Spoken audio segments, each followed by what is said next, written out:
여러분 안녕하세요. 계절상 야외 활동이 많은 계절인데요. 예전과는 다르게 항상 스마트폰을 가지고 다니시기 때문에 카메라를 항상 들고 계시는 거나 마찬가지죠. 장소에 구애받지 않고 원하시는 곳 어디서나 사진을 찍을 수가 있습니다. 이번 시간은 이왕 찍는 사진을 좀 더 잘 찍을 수 있는 여러 가지 다양한 팁들에 대해서 자세히 알아보도록 하겠습니다. 자, 보통 사진을 찍으실 때 스마트폰으로 그냥 바로 찍으시는데, 자, 반드시 찍기 전에 뒷면에 카메라를 한 번씩 닦아 주시기를 권합니다. 자, 아무래도 스마트폰을 들고 다니시다 보면 주머니에 들어가 있거나 여러 가지 이물질이 묻을 수가 있기 때문에 화질을 결정하는 데 많은 영향을 줍니다. 그래서 스마트폰으로 사진을 찍으실 때는 반드시 이 카메라를 한 번씩 닦아 주시고 찍으시면 훨씬 깨끗한 사진을 찍어낼 수가 있어요. 자, 그리고 이 스마트폰 카메라는 일반 DSLR 카메라들과는 다르게 보호 유리가 덮어져 있기 때문에 이 카메라를 닦는다고 해서 렌즈에 손상이 가거나 그런 염려는 전혀 안 하셔도 되니까 반드시 사진 찍기 전에 또는 동영상 찍기 전에 렌즈를 한 번씩 닦고 이용을 해 주시면 되겠습니다. 자, 그 다음은 사진 찍으실 때 항상 명심하셔야 될 부분이 수평을 맞추는 게 되겠습니다. 자, 지금 보시면 여기 정자가 있고요. 자, 이 하단 부분에 수평선이 나오게 되죠. 사진을 찍으시면 항상 수평과 수직을 잘 생각을 해서 찍으셔야 되겠습니다. 자, 지금 보시면 수평선이 이렇게 잡혀 있는데요. 자, 만약에 찍으실 때 이렇게 삐뚤게 돼 있다고 한다면 사진이 보기가 좋지가 않죠. 그래서 수직은 몰라도 수평선을 반드시 맞춰 주셔야 되겠습니다. 카메라를 약간 조정을 하셔서 이 수평선만 맞춰 주셔도 훨씬 깔끔한 사진을 찍으실 수가 있어요. 이 수평선은 제일 중요한 부분이 되겠습니다. 꼭 명심해서 수평선을 맞춰 주도록 하세요. 사진을 찍으실 때 이렇게 정면에서 찍지 않고 이렇게 비스듬하게 찍을 경우에는 수평이 맞지 않을 수도 있어요. 그죠? 이럴 때는 어쩔 수 없겠지만 정면에서 찍을 때는 수평선을 꼭 맞춰 주셔야 되겠습니다. 자, 그런데 눈대중으로 수평선을 맞추기가 굉장히 힘들죠. 자, 그래서 사진을 찍으실 때 꼭 켜줘야 되는 기능이 3분할 선이 되겠습니다. 자, 우측 상단 설정 버튼 누르시고요. 자, 여기 가시게 되면 수직 수평 안내선이라고 있죠. 자, 이걸 반드시 켜주도록 하세요. 자, 이 수직 수평 안내선을 켜게 되면 이렇게 화면상에 수평선과 수직선이 나오게 됩니다. 자, 이렇게 수직 수평 안내선을 꺼내놓고 찍으시게 되면 수평 잡기도 편하시고 수직선 잡기도 편합니다. 이 수직 수평 안내선 반드시 켜고 찍으시도록 하시고요. 자, 그 다음에 이렇게 수직 수평 안내선을 꺼내게 되면 3분할 선이 나오게 됩니다. 이렇게 나오게 되죠. 자, 이때 이 중앙 부분, 그 다음에 좌측, 그 다음에 우측 이렇게 해서 3분할이 되겠고요. 자, 그 다음 위쪽, 중앙, 아래쪽 해서 또 3분할이 나오게 되죠. 자, 사진을 찍으실 때 피사체가 물론 센터에 이렇게 중앙에 나오는 것도 좋겠지만 이 피사체를 어디에 두느냐에 따라서 여러 가지 연출을 해줄 수가 있습니다. 자, 예를 들어서 여기 정자를 주인공으로 찍으신다고 하실 때 이렇게 주되는 피사체가 멀리 있을 때는 그다지 큰 문제가 안 되는데 가까이 있을 때는 문제가 되죠. 자, 이렇게 가까이 있을 때는 이렇게 중앙에 있는 것도 좋지만 약간 우측이나 좌측으로 치우쳐서 3분할 선의 위치를 하게 되면 좀 더 공간감을 줄 수 있어서 훨씬 보기 좋은 사진을 만들어낼 수가 있죠. 자, 이런 경우도 마찬가지가 되겠죠. 자, 지금 계단을 찍으려고 계단을 중앙에 배치를 시켰는데요. 자, 이 끝부분이 좌측으로 휘어지죠. 자, 이런 계단 같은 경우에도 지금 3분할 선 기준으로 해서 이쪽으로 맞춰주는 게 좀 더 분위기 있는 사진을 연출할 수가 있겠죠. 자, 이렇게 해서 약간 돌린 다음에 이런 식으로 배치를 시키면 자, 계단이 우측에 있는 3분할 선에 위치하게 되면서 계단이 올라가는 경로를 표현을 해줄 수가 있죠. 자, 이때도 중요한 것은 수평선을 맞춰주는 겁니다. 자, 지금 계단에 수평선이 약간 틀어져서 계단이 오른쪽으로 내려앉은 것 같은 느낌을 줍니다. 자, 이럴 때는 약간 계단을 올려서 자, 이렇게 어느 정도 수평선에 가깝게 만들어 주시면 좀 더 보기 좋은 사진을 연출할 수가 있죠. 자, 그리고 이렇게 찍으실 때도 자, 이렇게 아래쪽이 너무 비어 있다든지 또는 위쪽을 너무 비운다든지 이런 것보다는 어느 정도 3분할 선의 위치를 하게 되면 위와 아래 공간을 맞춰 줄 수가 있습니다. 자, 그래서 약간만 조절을 해 주시면 어느 정도 이 계단이 3분할 선에 배치가 되죠. 이런 식으로 찍으실 때 이 분할선을 좀 생각을 해서 찍으시면 훨씬 좋은 사진을 찍으실 수가 있어요. 자, 이렇게 정자 같은 사진을 찍을 때도 피사체가 이렇게 센터에 있는 것보다는 약간 우측으로 있거나 또는 약간 좌측으로 있으면 좀 더 분위기 있게 연출할 수가 있겠죠. 사진을 찍으실 때 이런 일반적인 사진보다는 약간씩 변화를 주면서 찍어 주시면 사진 찍는 재미도 더 느끼실 수 있고 분위기도 조금 더 세련되게 연출을 할 수가 있습니다. 그리고 공간을 잘 잡으셔야 되는데요. 자, 지금 3분할 된 곳이 여기와 여기와 여기에 있죠. 자, 지금 같은 경우에는 정자가 주인공이 되기 때문에 정자를 어느 정도 중심에 배치를 시켜주는 게 좋겠죠. 정자가 이렇게 너무 올라가면 땅 부분이 너무 많이 나오죠. 이런 거는 좋지 않습니다. 아래쪽 땅 부분을 너무 많이 잡아버리면 사진이 불안해지죠. 그래서 되도록이면 중앙이나 중앙보다 하단 쪽에 잡아주시면 좀 더 이쁜 사진을 찍을 수 있어요. 자, 여기서 카메라가 약간 더 위로 올라가면 자, 이렇게 해도 하늘이 보이기 때문에 여백이 훨씬 들어가니까 보기가 좋죠. 자, 이렇게 찍으실 때 몇 가지만 명심해서 찍으시면 기본을 지킨 사진을 찍을 수가 있어요. 중심되는 피사체를 중앙에 배치시키거나 아니면 3분할 선에 우측이나 좌측에 맞춰서 찍으시고, 자, 그 다음 수평 맞추시고요. 하단 부분이 너무 많이 나오지 않게끔 중심되는 피사체가 중앙에 배치되도록 또는 중앙보다는 약간 아래쪽에 배치되도록 이런 식으로 찍으시는 게 가장 기본적인 것을 지키는 사진이 되겠습니다. 자, 그 다음에 여기서 조금씩 변형을 하시면서 찍게 되는 거죠. 자, 그 다음은 야외에서 여러분이 사진을 찍으시면 아시겠지만 주위 밝기가 너무 밝으면 화면 자체가 잘 보이지가 않아요. 그래서 자, 이렇게 내리신 다음에 아래쪽에 있는 화면 밝기를 최대한 올리셔서 찍게 되는 경우가 있죠. 자, 문제는 이렇게 화면 밝기를 많이 올리시게 되면 지금 현재 밝게 찍혔는지 어둡게 찍혔는지가 구분이 잘 안 갑니다. 되도록이면 화면 밝기는 중앙 정도에 맞춰 놓고 찍으셔야 나중에 결과물을 봤을 때 밝기도 기준 밝기로 나오게 되겠죠. 자, 화면 밝기를 이렇게 너무 올려놓게 되면 이 화면 밝기만 생각을 하고 찍었는데 어두운 곳에서는 밝게 나오고 밝은 곳은 더 밝게 나오겠죠. 자, 그래서 이 상태에서 찍게 되면 밝기를 좀 더 올려서 찍게 되기 때문에 사진이 날라 보이는 수가 생깁니다. 그래서 이런 사진을 찍으실 때, 야외에서 찍으실 때는 되도록이면 밝기를 중앙 정도에 맞춰 놓고 찍으시는 게 좋겠죠. 자, 그 다음은 사진 찍기 좋은 시간대가 되겠습니다. 보통 정오가 12시에서 1시 정도가 정오죠. 그러면 태양이 바로 위에 꼭대기에 위치해 있습니다. 자, 그렇게 되면 그림자가 지금처럼 좌측이나 우측으로 생기는 게 아니고 바로 아래로 떨어지게 되죠. 특히나 인물 사진 같은 경우에는 정오에 찍는 것은 제일 금기해야 할 사항이 되겠습니다. 자, 그림자가 바로 아래로 떨어지면 보기가 굉장히 안 좋아요. 그러니까 되도록이면 그림자를 제대로 연출하기 위해서는 정오를 비껴난 시간 2시나 3시 정도 또는 오전에 찍겠다 하시면 정오보다 한두 시간 앞쪽으로 찍으시는 게 좋겠죠. 시간대도 잘 정해주시면 훨씬 사진이 잘 나오게 돼요. 자, 그 다음은 광각 사진이 되겠습니다.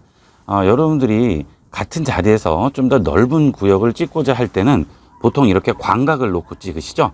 자, 1은 기본이고요. 2는 확대가 되겠고 0.5는 광각이 되겠죠. 자, 광각을 지원하는 스마트폰 카메라도 있고 광각을 지원하지 않는 카메라도 있는데, 스마트폰 카메라가 광각을 지원을 하실 때는 이렇게 넓은 구역을 찍을 수 있어서 좋기는 하지만 단점이 있죠. 이렇게 좌측 끝과 우측 끝 부분이 왜곡이 돼서 지금 지나가는 사람도 중앙에서는 깔끔하게 보이지만 우측 끝으로 가게 되면 왜곡이 되게 됩니다. 이거는 광각일 경우에는 어쩔 수가 없죠. 왜곡을 최대한 줄이시려면 기본으로 찍으시는 게 좋고요. 좀 더 넓은 구역을 찍으실 때는 광각으로 찍으시되 좌측과 우측이 왜곡이 되는 것은 감수를 하셔야 되겠어요. 자, 그래서 이렇게 광각으로 찍을 때는 지금같이 이런 거리보다는 아주 먼 거리를 찍을 때 왜곡을 조금이라도 줄일 수가 있습니다. 먼 산이라든지 경치 같은 것들을 찍으실 때 광각으로 찍으시면 굉장히 웅장한 모습을 보이고 멀리 있는 풍경일 경우에는 왜곡이 최소화되게 됩니다. 자, 그런 것들을 생각을 해서 광각을 이용하도록 하세요. 자, 그 다음은 웅장하게 찍을 경우에요. 사진을 찍으실 때 좀 웅장한 모습이 나오고자 한다면 이렇게 기본 높이에서 찍으시면 웅장한 사진은 찍을 수가 없겠죠. 자, 웅장한 사진을 찍으려면 아래쪽에서 위쪽으로 보면서 찍어야 웅장하게 찍을 수가 있습니다. 자, 그러면 이런 식으로 기울여서 찍으시면 되는데, 자, 그러면 피사체가 안 보이겠죠. 자, 이럴 때는 그럼 어떻게 해야 될까요? 카메라의 높이를 낮춰서 찍는 거죠. 자, 피사체가 앞쪽에 있다고 한다면, 자, 이렇게 카메라를 낮춰서 이런 식으로 찍어 주시게 되면 훨씬 더 웅장한 연출을 할 수가 있습니다. 자, 그때는 내가 몸을 낮춰서 카메라를 최대한 땅 가까운 곳에 붙인 다음에 찍어 주시는 게 좋겠죠. 자, 그리고 이렇게 찍으면 시점이 달라지기 때문에 또 다른 연출도 가능합니다. 자, 아까 말씀드린 대로 이렇게 찍으실 때 한 높이에서만 찍지 마시고요. 높이도 여러 가지로 바꿔보면서 다양한 각도를 연출을 하시면 좀 더 재미있는 사진을 많이 찍을 수가 있어요. 방송 같은 데도 보시면 이렇게 사람들이 아래를 내려보면서 위쪽으로 찍는 사진들 많이 보시죠? 그런 사진도 이런 식으로 아주 재밌게 찍을 수가 있어요. 나무를 찍는 이런 사진의 경우도 멀리서 나무를 보이기 위해서 떨어져서 찍는 경우도 있겠지만, 자, 조금 더 가까이 다가가신 다음에 이것도 아래에서 위쪽으로 보면서 찍으시면 웅장하게 나오게 되죠. 자, 지금은 강의 화면이라 제가 스마트폰을 가로 들고 찍고 있지만 세로로 들고 찍으면 좀 더 효과를 볼 수가 있겠죠. 자, 높이가 높은 그런 건물, 나무, 자연 경관일 경우에는 웅장함이나 압도적인 연출을 할 때는 이런 식으로 아래쪽에서 찍어 보시면 좀 다양한 연출을 하실 수가 있을 겁니다. 자, 그 다음은 또 중요한 요소가 초점이죠. 자, 여러분들이 사진을 찍으실 때 제일 중요한 게 수평 맞추는 거 하고요. 그 다음은 초점이 되겠습니다. 자, 여러분들이 피사체를 찍었는데 그 피사체가 뿌옇게 보이면 사진을 찍은 의미가 없죠. 그래서 사진을 찍으실 때는 반드시 초점을 잘 잡아 주셔야 됩니다. 자, 가장 초점을 쉽게 잡는 방법은 뭐죠? 화면을 한번 터치해 주는 거죠. 자, 그러면 이런 식으로 사각형이 나오게 되면서 초점을 자동으로 잡아주게 됩니다. 자, 그런데 이렇게 초점을 잡았더라도 앞쪽에 뭔가 이렇게 물체가 나왔다거나 또는 지나가는 피사체가 있을 경우에 또는 피사체가 움직일 경우에 초점이 계속 바뀌게 되죠. 자, 그래서 뿌옇게 나왔다가 바로 보였다가 여러 가지로 바뀌게 됩니다. 자, 이럴 때 초점을 고정해서 찍으시면 좋겠죠.